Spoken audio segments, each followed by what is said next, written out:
And we are very fortunate to be joined now by the Honourable Dr. Meghan Woods, Minister of Research, Science and Innovation. But I did want to mention as well that before she was an MP, Meghan worked as a business manager at Plant and Food Research. Quite relevant, all of her experience. Nō reira, tātou katoa tēnā kua homai te pakipaki, Minister of Research, Science and Innovation, the Honourable Dr. Meghan Woods. Kia ora. Kia ora, thank you. Well, tēnā koutou, tēnā koutou, tēnā koutou katoa. And thank you very much for this invitation to be with you here at this conference. And I'd like to begin by acknowledging the New Zealand's Biological Heritage National Science Challenge and all its parties that we see listed up here, members of its governance group, and the challenge host Manaaki Whenua Landcare Research. I also acknowledge members of iwi and local communities here today, the impressive array of keynote speakers that you've had throughout this 2 days, the Parliamentary Commissioner for the Environment, Simon Upton, the Prime Minister's Chief Science Advisor, Juliet Gerard, and other distinguished guests. It's my pleasure here today to address you as the Minister of Research, Science and Innovation. However, like most of you, I'm not here only in my professional capacity, but also because I personally value our wonderful natural environment we have in New Zealand, and that is our biological heritage. And I'd like to thank you for the work that you're all doing to protect that. It's a very timely conversation for you to be having here, and I acknowledge that this is work that sometimes happens on the front line. Too much on the front line in terms of some of you and how contentious your work is with some members of the community, so I acknowledge that and thank you for the work that you are doing there. Because our biological heritage is our identity. So to hear that I can be part of Crazy and Ambitious, the sequel, as I like to call it, I'm very proud to be able to be part of this conversation. We are all Kiwis, and we all share a love of and are rightly proud of the wild and beautiful landscapes and the unique flora and fauna that define our whenua, our country. Our biological heritage not only has significant intrinsic cultural and social value, it is also a key part of our economic infrastructure. In the past year, for example, we were enjoyed by 3.8 million international visitors and tourists, generating over $11 billion in revenue.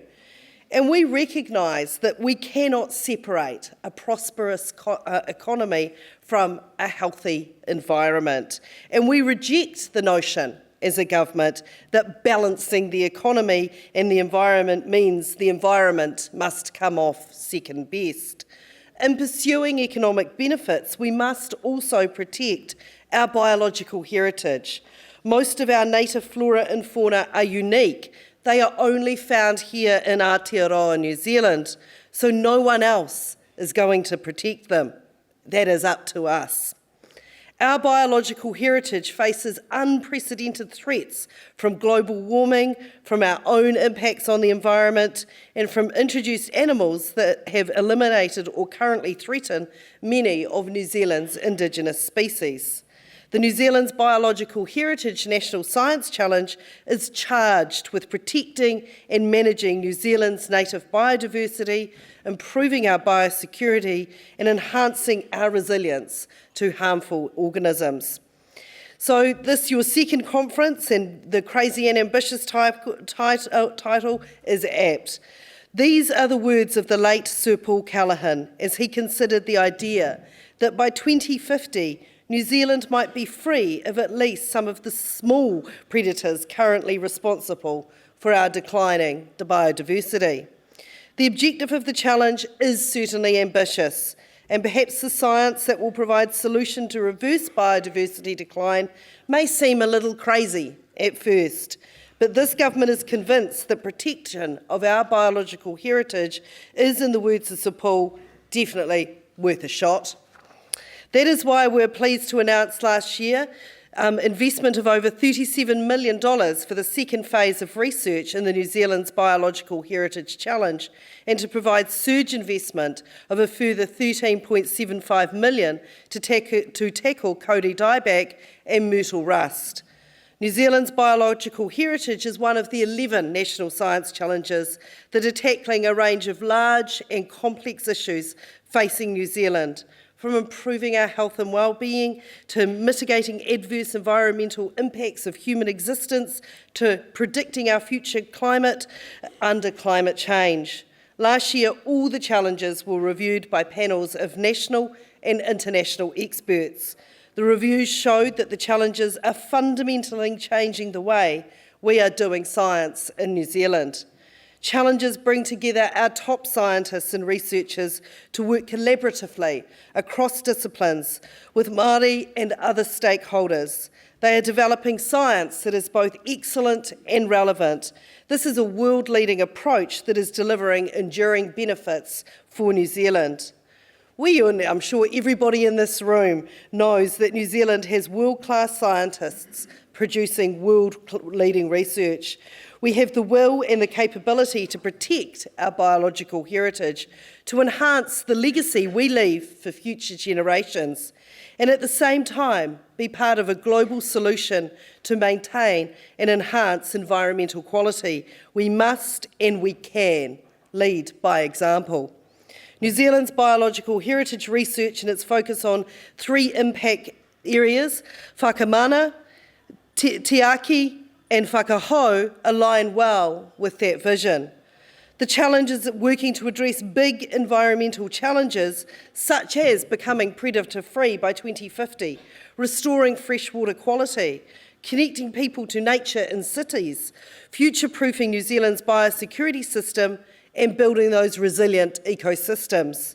The challenge has proved its ability to bring together teams with the right mix of passionate scientists, Māori and a wide range of stakeholders, to provide those innovative approaches to protecting our biodiversity.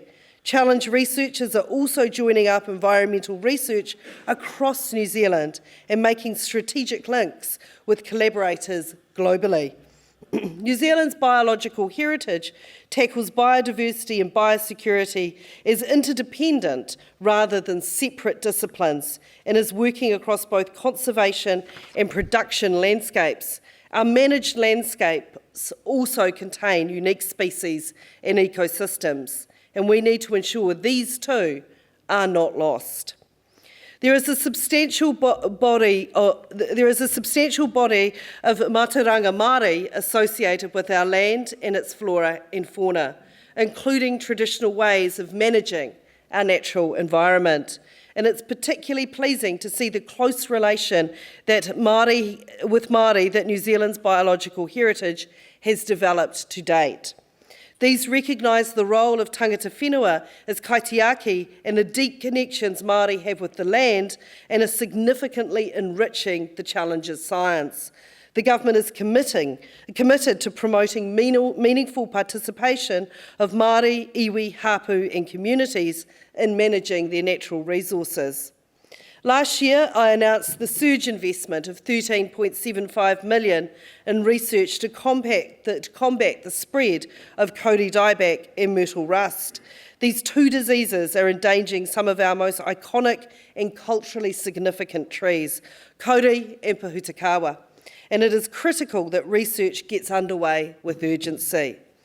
The New Zealand's Biological Heritage Challenge is overseeing the research, building on its network of researchers, Māori, government agencies and other stakeholders to ensure that this funding delivers innovative science to combat kauri dieback and myrtle rust. We can all be part of this solution. This second day of your Challenge Conference will provide you with a further opportunity to expand your knowledge and to contribute your ideas. And I look forward to seeing more of the results that this challenge is producing with the combined knowledge of different science disciplines, industry sectors, cultures and communities. And I encourage you all to take this opportunity to learn more about the science being presented and to engage with each other to help secure a sustainable future for New Zealand's biological heritage, because this is our heritage. All of you here today have so much to contribute. You have the commitment and the drive and the knowledge and the resources to ensure that we and future generations of New Zealanders can all enjoy our biological heritage. Kia ora tātou. The questions, I think, yeah. Tēnā koe. Kia ora, and thank you, Minister, and I will just speak loudly. Kia ora, Minister, tēnā koe. And thank you very much for making yourself available to answer questions, which are now coming up on the event app. It has just refreshed, so I can see, I know it's very flash, isn't it? This is research and innovation. And so you can put your questions up there as soon as you are able to load it for you. And see, what happens also is they can vote on how good a question is. Don't you wish that the press journalists that you had that system? No, I'm just thankful the speaker isn't sitting here moderating it all. Oh, we're much worse, don't worry about that. First of all, I guess, if I could start, in terms of urgency, where do you think urgency is in terms of our bioheritage, biodiversity? What would you like to see worked on?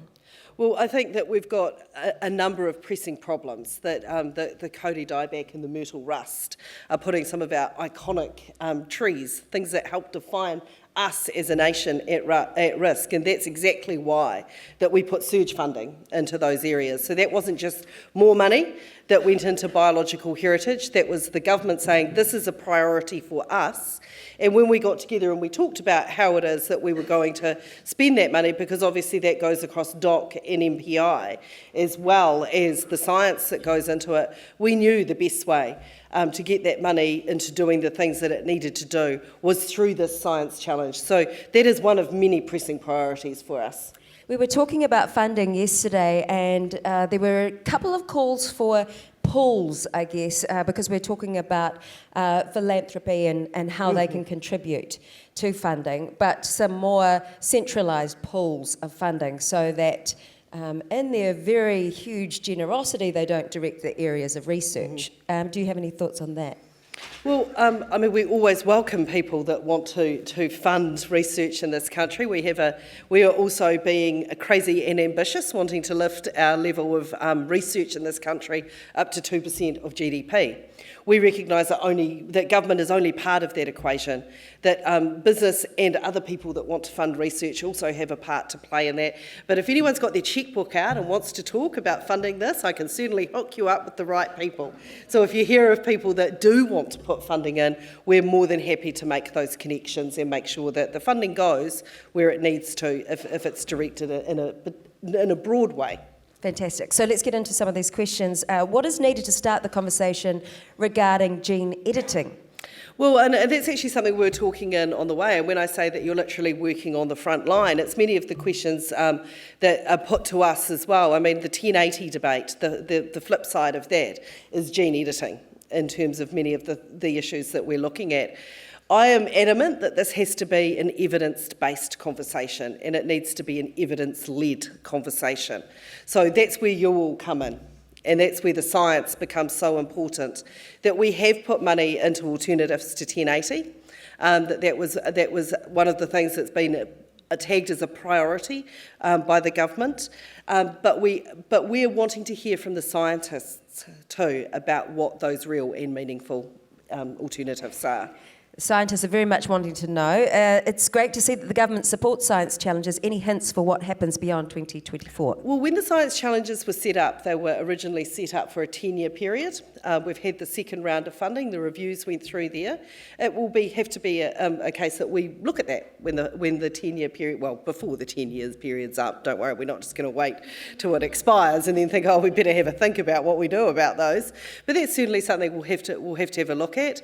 But what you can see is that the decisions that were made at the midpoint reviews about putting the additional funding in showed that the science was showing to be quality. The other thing that I think people can take comfort of is that those midpoint reviews also happened after a change of government, that the previous government set them up, but we were more than happy to continue with that funding.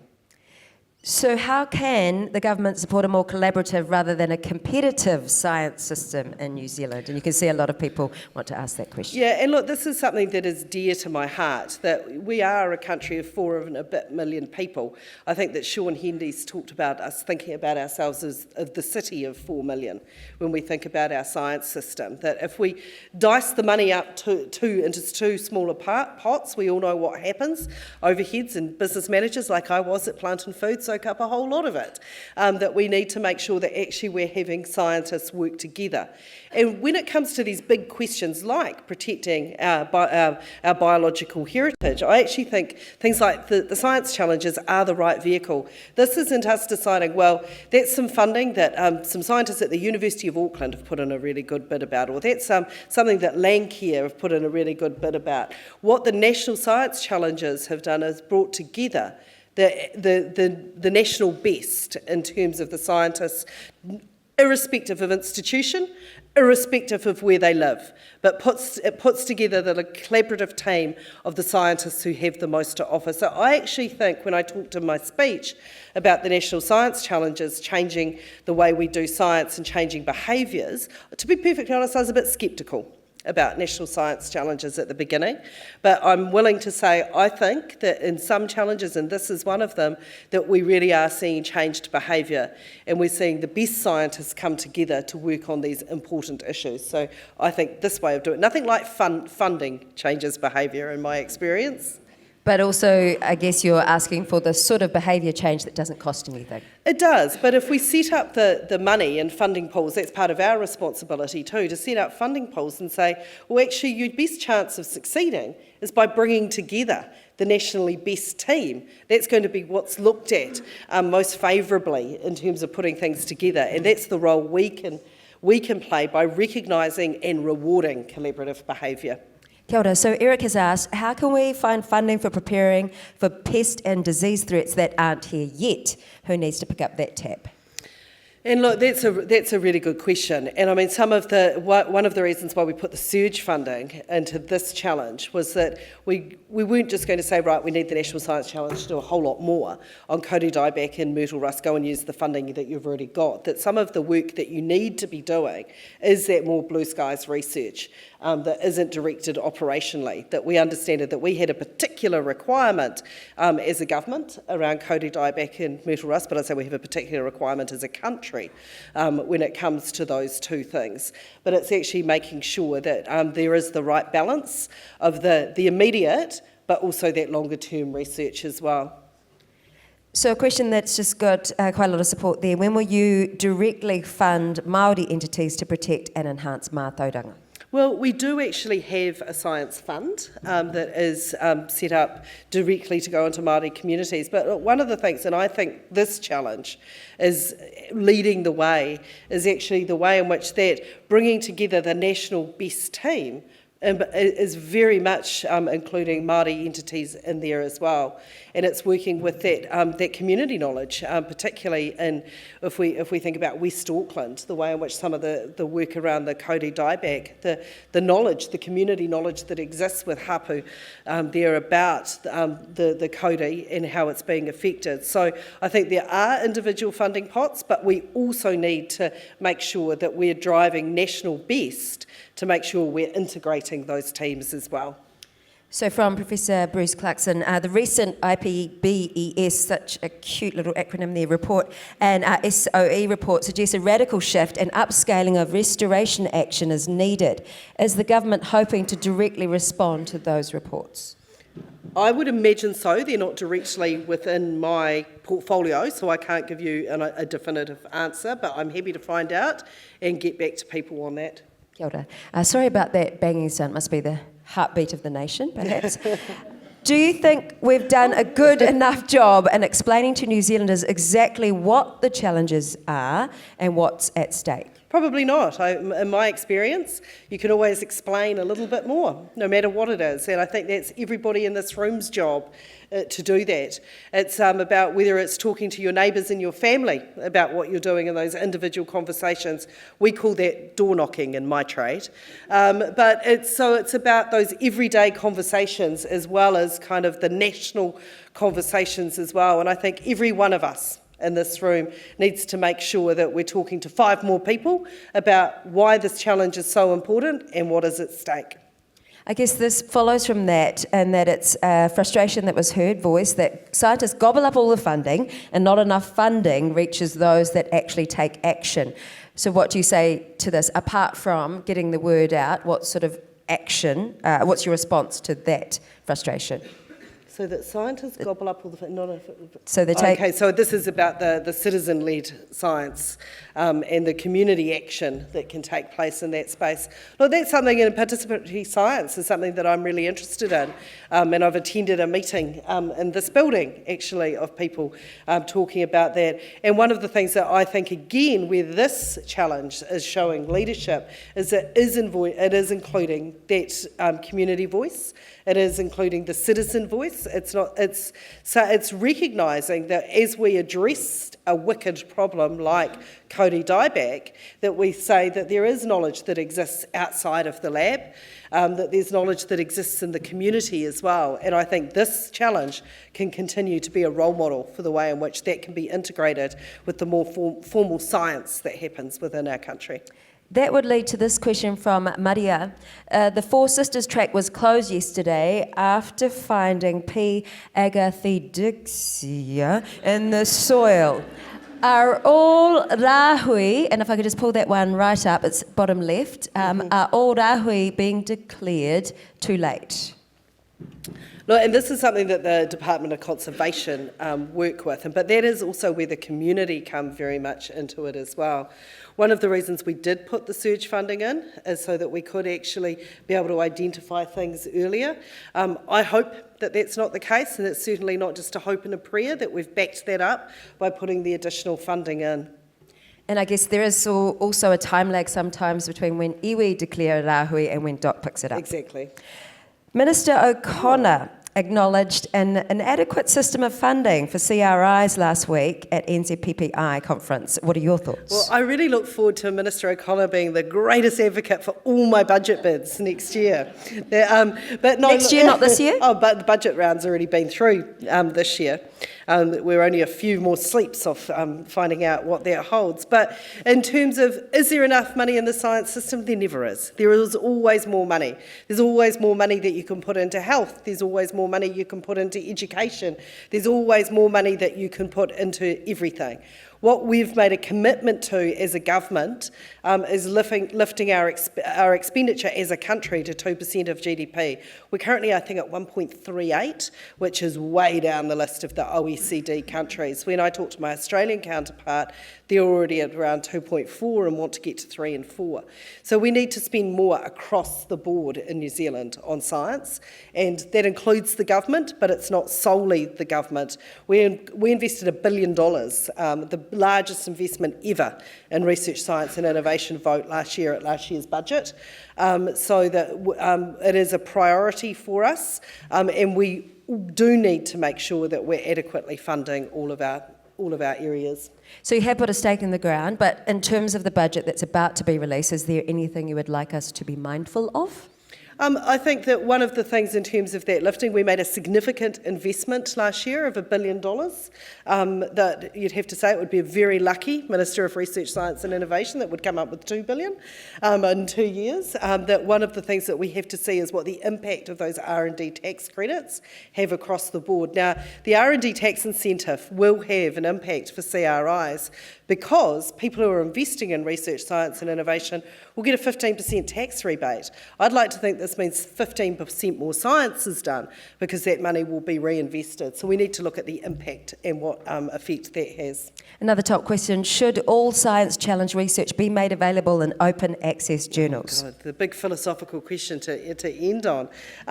Look, I think that there's always a balance that needs to happen. I mean, I imagine that every scientist in this room wants to make sure that they're publishing their work in the most prestigious of journals in their field, that they're peer-reviewed, they're thinking of their careers and their CV, and there is nothing wrong with that.